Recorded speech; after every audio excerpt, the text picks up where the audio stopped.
Sa tuloy-tuloy na marijuana eradication ng pulisya sa rehiyon ng Cordillera, tinupok ng mga operatiba ang mahigit 400,000 pisong halaga ng marijuana na natagpuan sa Kibungan, Benguet. Tinutukan niya ni Patrolwoman Jesly Sabado. Tinapos ng 440,000 pesos halaga ng marijuana ang nadiskubre ng mga operatiba sa isinagawang marijuana eradication sa Takadang Kibungan, Benguet dito lamang ika-4 ng Enero taong kasalukuyan.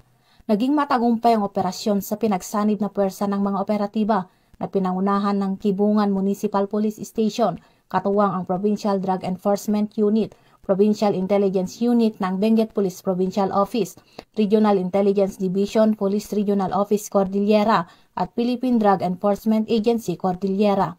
Natuklasan sa operasyon ang mahigit kumulang 1,000 piraso ng fully grown marijuana plants at tinatayang 2 kilo ng tuyong marijuana na may kabuuang halaga na 440,000 pesos standard drug price.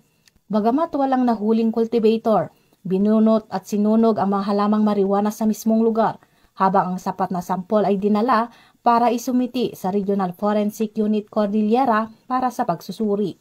Ang matagumpay na operasyon ng kapulisan ng Benguet at PIDEA ay patunay na kaisa sa pagpapaigting ng kampanya kontra ilegal na droga.